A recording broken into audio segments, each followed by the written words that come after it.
और बाड़मेर में red alert वापस ले लिया गया है। बाड़मेर कलेक्टर टीना डाबी ने ये बताया कि रेड अलर्ट अभी फिलहाल जो है उन्होंने समाप्त कर दिया है। आप जानते हैं इस तरीके की चेतावनियां जब जारी होती हैं उनके साथ जुड़े हुए प्रोटोकॉल्स होते हैं जिनको फॉलो करना होता है, और इसका मतलब यह है कि वो प्रोटोकॉल जो रेड अलर्ट के समय वहां के लोगों को पे लागू होते हैं वो फिलहाल अभी उन पर लागू नहीं है। और ये वो इलाका है जो आप जानते हैं इससे पहले भी हुई पाकिस्तान की लड़ाइयों में यहाँ कई बार बड़ी फियर्स फाइट हुई है। और ये भी आप जानते हैं कि इसी इलाके में तनोट माता का वो मंदिर है जहां पर कई बार पाकिस्तान की तरफ से शेलिंग की गई, लेकिन उस मंदिर का कभी बाल बांका नहीं हुआ। और इसीलिए यहाँ सुबह शाम दोपहर जब माता तनोट की आरती होती है तो वहां आर्मी के लोग भी मौजूद होते हैं, वो इस आरती में हिस्सा लेते हैं। वो कहीं उस समय घंटा घड़ियाल बजा रहे होते हैं या फिर आरती में वो भी हिस्सा ले रहे होते हैं। ये है वहां की मान्यता। और यहाँ जो आप देखते हैं अलग अलग कौमों में उनके अलग अलग अप्रोच, उनका अलग अलग माइंडसेट, उनके अलग अलग संस्कार, वो इसीलिए कि किस तरह की संस्कृति में कौन से संस्कार उनके पुरखों ने दिए हैं, और इसकी वजह से जो पौध आज जो फैसले ले रही है उसका माइंडसेट किस तरह का है। तो पाकिस्तान का माइंडसेट भी आपको लगातार दिखाई दे रहा है, हिंदुस्तान का माइंडसेट भी। और हमारे शास्त्र इस बात को बार बार उल्लेखित करते रहे हैं कि आखिरकार धर्म की ही जय होती है। यतो धर्मस् ततो जयः, जहां धर्म होगा वहीं जय होगी। तो ये भी मान कर रखिए कि ये जो आप फेजेस देख रहे हैं इसका अगर आपको अभी से कल्मिनेशन देखना है तो अभी से आप देख सकते हैं कि भारत को सशक्त रूप से विजयी होता हुआ आप देखेंगे, और इसमें कहीं किसी को कोई संदेह नहीं होना चाहिए। लेकिन हाँ, एक चीज अभी कर्नल उत्कर्ष से मैं ये समझना चाहता हूं। कर्नल उत्कर्ष, अभी मैंने यहां अपने पैनल में मौजूद सबसे युवा का ओपिनियन लिया, अब मैं सबसे सीजन कैंपेनर का भी एक ओपिनियन ले लेना चाहता हूं। फोर्सेस से जुड़े हुए व्यक्ति होने के नाते आपका एक नजरिया है, इस समाज के एक सुसंस्कृत व्यक्ति होने के निगाह से आपका एक नजरिया है, इस देश के एक इज्जतदार शहरी होने के नाते आपका नजरिया है। अभी जो चीजें और भारत का जो अप्रोच आप देख रहे हैं, कहां पर आपको लग रहा है कि सब हाँ बिल्कुल ऐसा ही होना चाहिए, और कहां आपको लगता है कि इसके इतर ये होना चाहिए? देखिए, अभी भारत एक ऐसे पायदान पे खड़ा है जहां से उसने आगे जाना है। हमारी जो ट्रेजेक्ट्री है वो है कि वर्ल्ड में हम पहली या दूसरी अर्थव्यवस्था बने और एक भारत का नाम हो, और उसके रास्ते में बाधाएं आ रही हैं। बाधा है, पाकिस्तान हमारे लिए एक बाधा है, वो आती है। अब हमारी जो प्राथमिकताएं हैं वो ये हैं कि जैसे 140 करोड़ की आबादी है, इसको कैसे मैनेज किया जाए, कैसे इसके पोटेंशियल को, इसकी शक्ति को, इसकी ऊर्जा को कैसे डायरेक्ट किया जाए, और उसके साथ जो हमारी डाइवर्सिटी है उसको हम कैसे मेंटेन रखें, और देश की यूनिटी कैसे मेंटेन रखें। ये सारी चीजें हैं, और ये सारा ओवरऑल एम्बिट जो हमने हासिल करना है वो डेमोक्रेटिक तरीके से करना है, जिसमें सबको स्वतंत्रता है।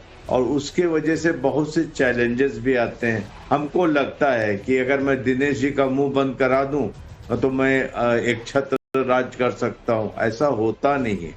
अगर मैं आपको बोलने की स्वतंत्रता देता हूं, इन द लॉन्ग रन ये हमारे देश के लिए अच्छा है, समाज के लिए अच्छा है। तो ये सारी विसंगतियों को लेकर के, और ये सारी जो हमारे कल्चर है या हमारे ये संविधान, इनको साथ लेके चलने की एक बहुत बड़ी चुनौती हमारे साथ है। और हम समझते हैं कि हम अच्छा कर रहे हैं, हम आगे बढ़ रहे हैं। लेकिन यहाँ पर एक चीज है, हमने दूसरे देशों को भी जाके देखा है, भारत को एक बहुत बड़े प्रोपल्शन की जरूरत है। हम आज भी अपनी प्रोग्रेस को पुराने जमाने की स्पीड से कर रहे हैं। वो स्पीड में हमको मैक 2 में जाने की जरूरत है, हमें प्रोपल्शन चाहिए। आज भी भारत की जो जनता है वो गवर्नमेंट पे डिपेंडेंट है, आज भी वो अपना पुरुषार्थ नहीं पहचान पाई है। मैं बहुत साफ बोल रहा हूँ, मैंने चीन भी देखा है। चीन में आप अगर 6 महीने के बाद जाते हैं तो आपको पता ही नहीं चलता क्या मैं इसी जगह आया था, बदल चुका होता है। आपको एक स्पीड पकड़नी है और सबको साथ लेके चलना है। युवाओं को जब मैं देखता हूँ, कभी खुशी होती है, कभी अफसोस होता है। ये चीजें हैं जैसे कि शिक्षा के ऊपर शिक्षा के स्तर पर देख कर मुझे वाकई अफसोस होता है कि हम वाकई वही हैं, क्या हम वही चाहते हैं जो हो रहा है। इन सारी चीजों की विसंगतियों को अब ठीक करने का टाइम आया है और अपनी जो हमारी ग्रोथ है उसके ऊपर एक मोमेंटम बांधने की आवश्यकता है। आज भी हम सोचते हैं कि हो जाएगा, वो नहीं होगा।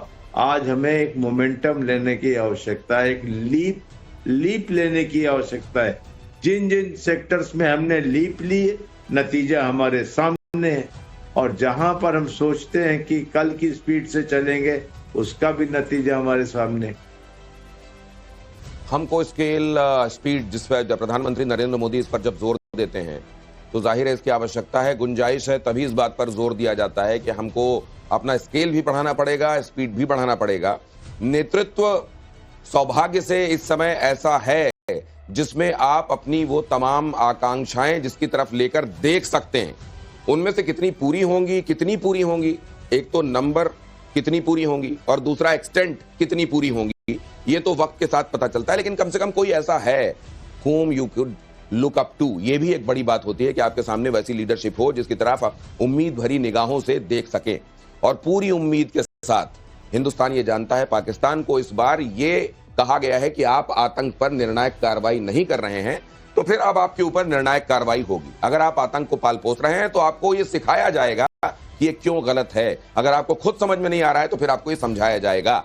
और इस बार ये जो आप देख रहे हैं, जब भारत के रक्षा मंत्री ने कहा कि ये चल रहा है और चलता रहेगा, ऑपरेशन सिंदूर चलता रहेगा, इसका मतलब ये प्रतिशोध जारी रहेगा, इसका मतलब आतंकवादियों से बदला जारी रहेगा। और भारत ने ये बार बार बात कही है कि हम किसी कौम के खिलाफ नहीं है, लेकिन हम आतंकवाद के खिलाफ थे, आतंकवाद के खिलाफ हैं और आतंकवाद के खिलाफ रहेंगे। तो ये लड़ाई वहां पर निश्चित, और प्रधानमंत्री नरेंद्र मोदी को जो लोग जानते हैं वो ये भी जानते हैं कि वो और उनकी टीम, भारत की सरकार और उसका इस समय का नेतृत्व ऐसा है जो चीजों को संकल्प करके सिद्धि तक ले जाता है। तो इस बार इसका जो कल्मिनेशन आप देखेंगे वो निश्चित रूप से आपके लिए संतोषजनक होगा, इसमें भी कहीं किसी को कोई संशय नहीं रखना चाहिए। लेकिन एक बात एनपी सिंह साहब आपसे मैं ये समझना चाहता हूं, ये अलग अलग फेजेस जो आते हैं, जाहिर है आप तमाम तरह की ट्रेनिंग्स आर्म्ड फोर्सेस के लोगों को दी जाती हैं, लेकिन वॉर के दौरान अलग अलग समय पर आने वाले ये फेजेस और उनका असर मनोवैज्ञानिक तरीके से, इनसे निपटने की भी कैसी ट्रेनिंग होती है आर्म्ड फोर्सेस के लोगों? जी, देखिए, जीवन में जो सबसे इंपॉर्टेंट चीज है वो है ट्रेनिंग। भारत की आर्म्ड फोर्सेस आज किसी भी मौसम में, किसी भी हालात में, किसी भी परिस्थिति में क्यों याद किया जाता है? आप देखते होंगे कि कहीं बाढ़ आई तो फौज, कहीं कोई भी एबनॉर्मल चीज हो गई तो फौज। आज युद्ध की स्थिति है, एबनॉर्मल स्थिति है, इतने सक्सेसफुली, इतने पीसफुली कैसे कर पा रहे हैं? क्योंकि ट्रेनिंग ली है।